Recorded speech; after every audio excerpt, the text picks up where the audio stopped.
I just want to do a video talking about some of the things that are going on with us here in the trucking industry. And a lot of guys are talking about getting the federal government involved to have a minimum rate set. That's not the right answer.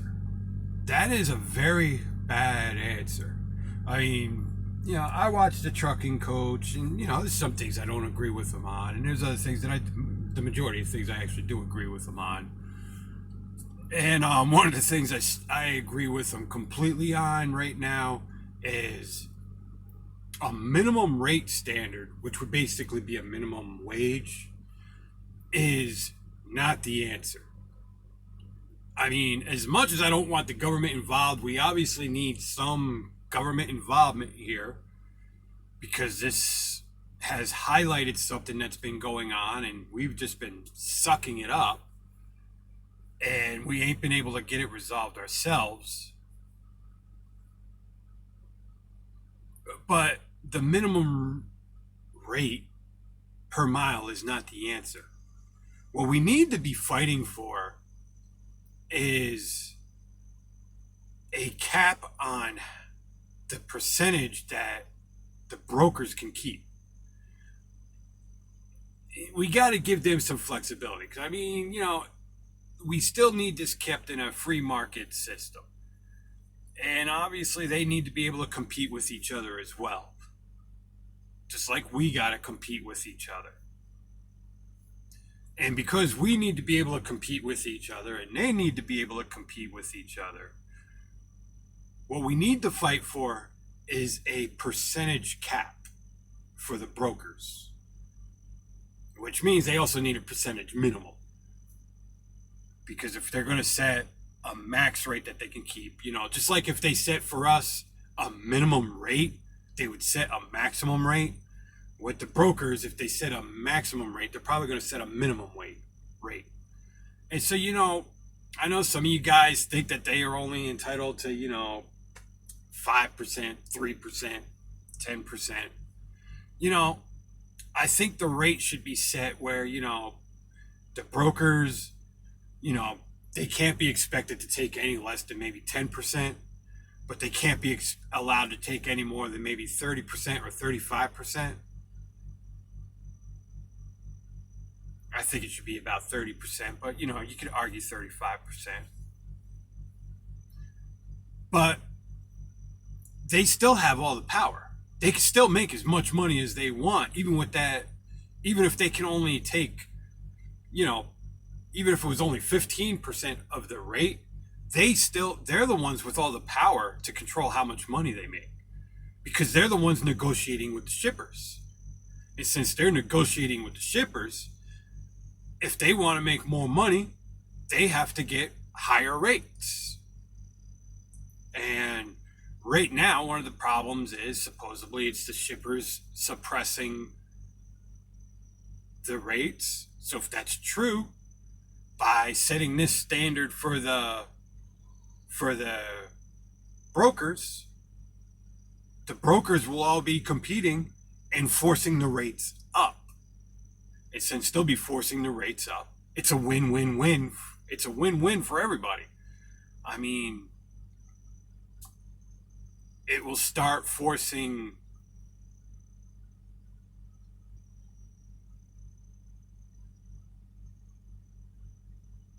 everybody to make money, really. It will force, it will solve, because even the president has brought this up. One of the issues with Amazon, for example, they're not paying reasonable shipping rates even to the United States Postal Service. And it will force them to raise their shipping rates to, drive the rate price up as well. So, I mean, it's really the only proper way to get this fixed. A minimum per mile rate is not the answer. I mean, unfortunately, one of the things that, are coming into play right now is the fact that, the supply and demand rule. That's the free market rule. But you need a gouging protection in there for the drivers. Because if these brokers really are keeping, 70, 80, 90% of the rate, then we need a protection in there. I mean, for example, I trade on Wall Street. I have a stock portfolio that I'm starting to build up. I used to have one, and I don't want to get into the details, but I had to let it go with my 401k. So now I'm building up a stock portfolio again. But even in the stock market, there are protections in the stock market to protect me as an investor. As an owner operator, you're investing into the trucking industry and you need protections in there. So, the best way to go to protect that is just like in the stock market. I have protections to protect me against brokers in the trucking industry. As an investor, we should have that same protections. And so, that's the right way to go about this is, it's not a minimum rate per mile that we should be fighting for. We should be fighting, but you also need to understand that, everybody has a right to make money. And, I know some of you guys think that, 30%, even 35% is too much for a broker. So, we got to negotiate. We got to be willing to say, well, this is the minimum and this is the maximum. You got to give them some flexibility too. Everybody needs some flexibility in this, but that's the way to go. And unfortunately, the brokers are the ones that did this.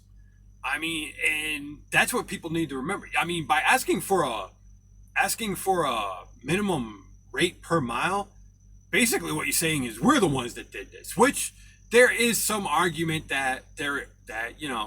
but that's even more complex than what's going on with the brokers with that there.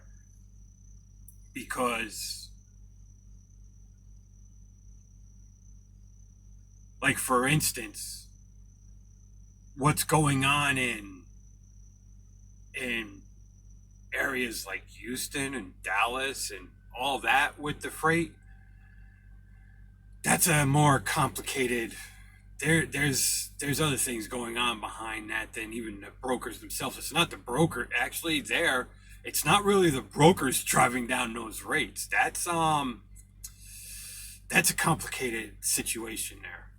And I don't want to get into the politics of that because then,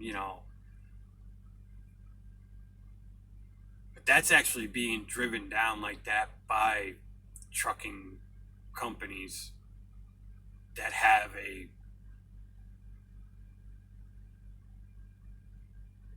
particular business model so that they can do that. And I don't want to get into the politics of that right now because that's not what this is about. That's something for a later argument. That's something completely different. That doesn't belong in this argument. That's something for later on. That's a whole nother argument because that's a situation. The closer you get to the border, the more that situation becomes that reality. Let me put it that way. And that has nothing to do with this. That's a totally other argument. There's a lot of dynamics behind that a lot of you don't even. I don't know how many of you even know what's going on there, and how many of you do. I really haven't heard many drivers bring that up. I've heard some bring it up, but not many. So I have a feeling that fewer of you actually know what's going on there than is realized. But outside of situations like that, the brokers there needs to be a check and balance put in place for the brokers. Because, when, like even now, I mean, because of what's going on with the supply and demand of trucks, there are cases where I'm sure loads are still paying, $2,500, $2,600. And because of what's going on, there are brokers out there taking advantage of this, and that's bringing down all the way across the board with all the brokers. It's just a ripple effect. It's just the way that it's happening. And it's just playing across the board. But there were brokers out there that started taking advantage of this, knowing that they had all these trucks so they can compete the trucks against each other. And they wound up where, you had a $3,000 load and they were walking away with $2,300 in their pocket. They were managing to get that load moved for $700, $1,000, $1,100. And if we put a minimum and a maximum, it protects them, because that means that with the minimum, we can't even it even controls what we can underbid, so that protects everybody. That's the way to go about it. You need a minimum to a maximum with the brokers. You say that brokers, maybe even 15%. If you said 15 to 35%, and you give them a 20% window where they can play, you give them 20 percentage points where they can play and they can compete against each other, and they can allow us to compete against each other, and everybody makes money, and it's a win-win for everybody, and it will start driving up the rates across the board again. But this whole idea with the minimum mileage, that is a very, very bad idea. People like my dad, he was driving in that era, and I've never talked to him about it, so I don't know whether or not he was one of the guys that fought for that. I imagine he was. I don't know for sure, but I have uncles that drove, and there's a lot of trucking history in my family across the whole tree, and so I'm sure there are a lot of people in my family that fought to get rid of that kind of regulation. And I don't want to be one of the guys out here fighting to bring that back, because then I'm fighting against everything that they fought for, and I'm not. That's a bad idea. It's just, I believe in the free market, but you need regulation. There needs to be some form of regulation there to protect people involved, and the brokers brought this on. The brokers did this, and so that's where it's just like I said though, with Wall Street, I have regulations that protect me while I'm dealing with building my portfolio with brokers on Wall Street, and so why shouldn't I have protections while I'm dealing with brokers out here? I mean, in my case, I'm not actually an owner operator. I'm a contractor. I deal with a company, but even still, I actually, because of what's going on with the brokers, I negotiate my contract with the people I'm with, but I even told them, I said, listen, I even made them an offer that if things got that bad with the brokers where we had to do something, I made them an offer so that and I told them, down the line you can keep track of what that is, and down the line you pay it back, and I don't want to get into the details of what I offered them, but I really am. I'm worried about my company. They need to be able to pay for my truck so that I can keep driving for them, because they're people I really trust, because they know I want to get into my own truck. Although now, the way things are going, I'm starting to build a business plan to get me out of the trucking industry altogether. But they've been really honest with me about everything going on. And, when I was thinking about buying a truck, I was willing to buy a truck from them, and they kept telling me, no, now's not the time to do it. Now's a bad time to do it.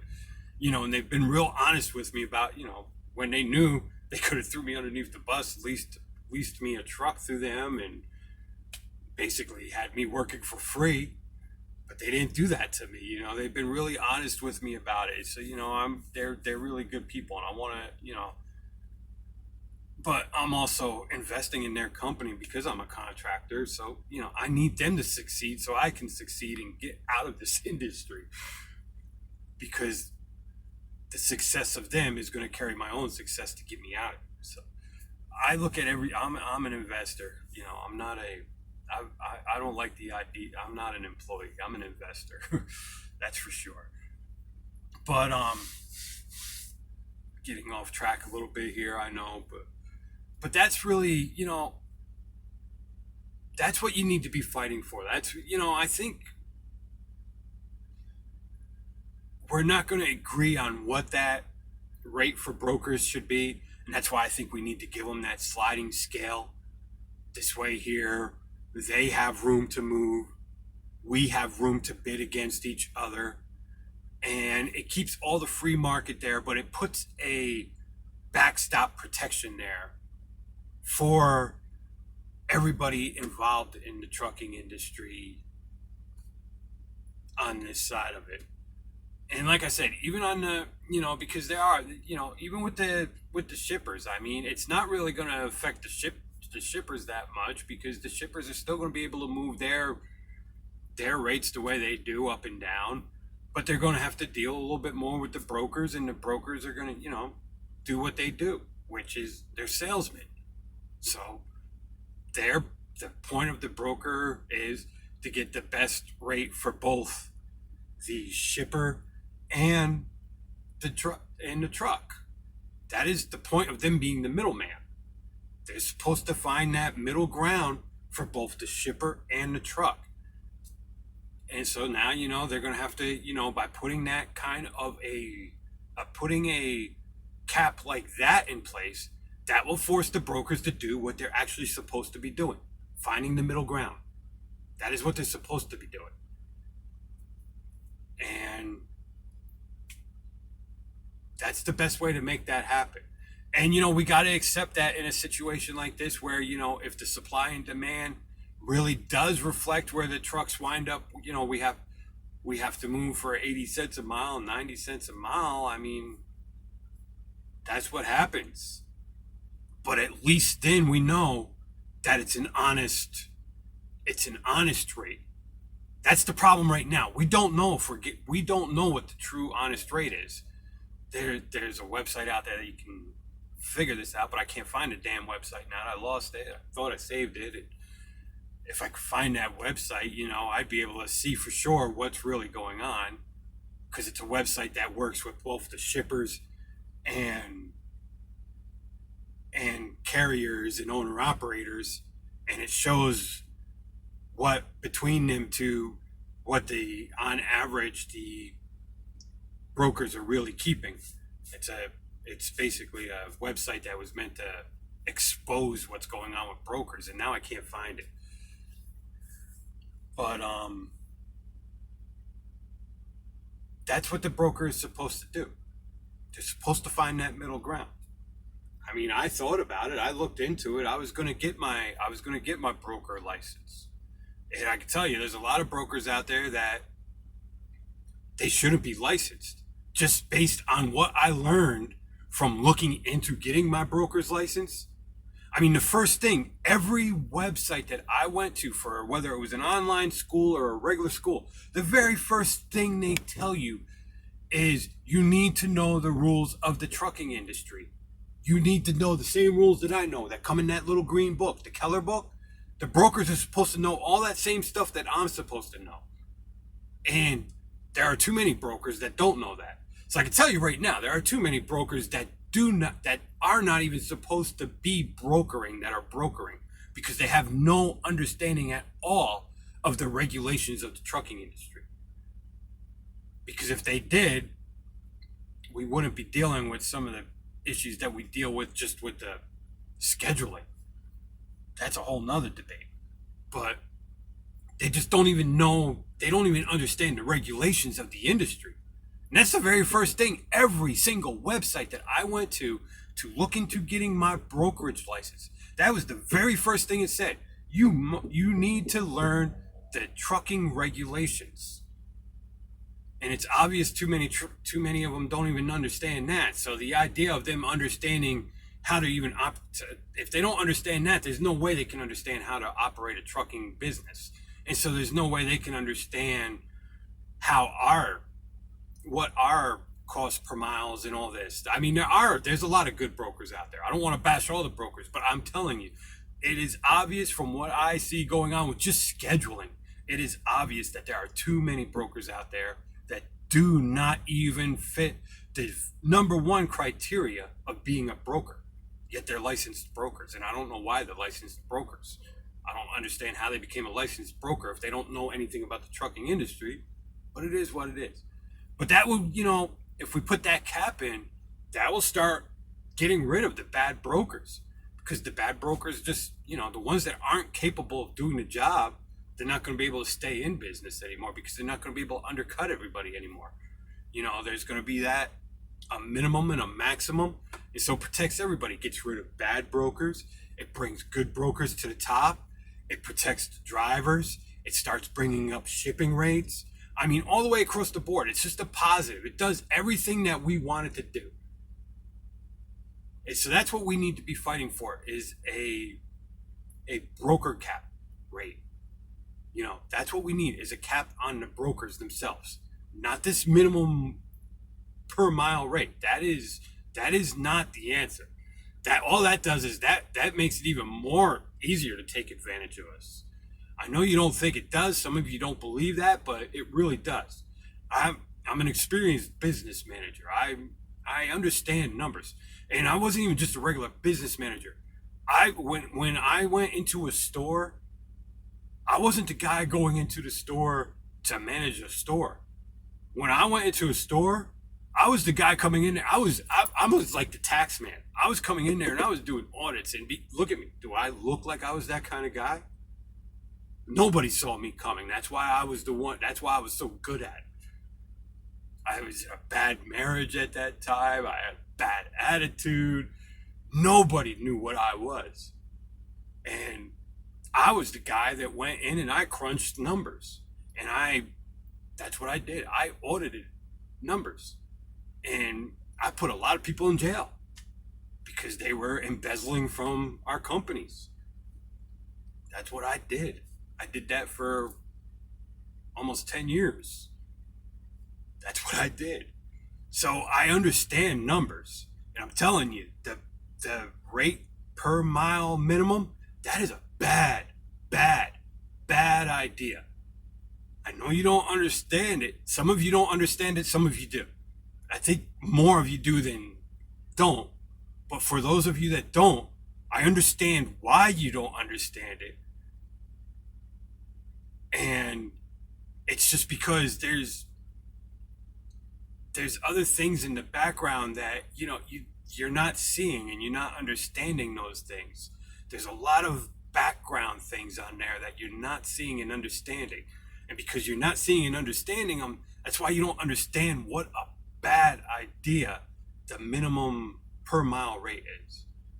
What you really want is to put the cap. You need a minimum and a maximum for the brokers. And you let them compete with each other. And that minimum and maximum allows us to compete with each other. It doesn't do anything to the free market. It keeps all the free market principles in check. A lot of people think that the free market system is broken. The problem with the free market system that a lot of people are looking at is because it's not a free market system. I mean, not with us. With us, but when they're looking at like what's going on with a lot of things, there's too much crony capitalism going on in Washington, D.C. That's a whole nother debate with why our free market system is so broken right now. And that's why, it's so easy for everybody to not understand, fair competition, because there is no fair competition right now. There's a lot of things in our country that need to be fixed. There's a lot of regulation that needs to be rolled back, and there's a lot of protections that need to be put in place. This needs to go in both directions. And that's the problem, that we have too many regulations and not enough protections. It's completely backwards from the way it should be. We should be having less regulation and more protections.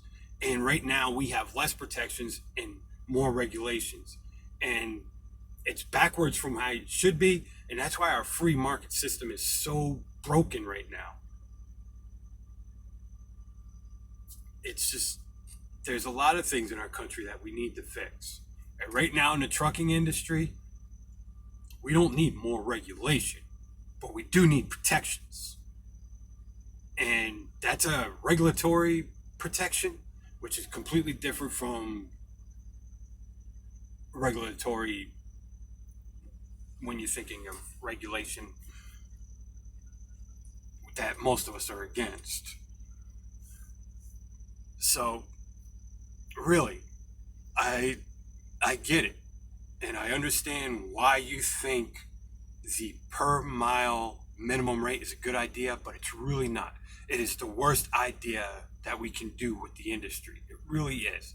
And there's so many ways that it can backfire on you, and there are so many ways that it can burn you. And that's you really need to think about it, and that's what everybody needs to start fighting, because that's what you really want. You want to cap.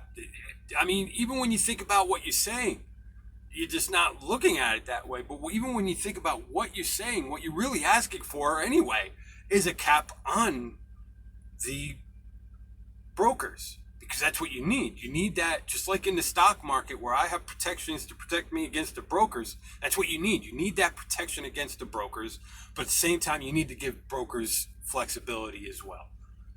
And so that's what, we need to fight for, is a minimum and maximum rate that they can ask for.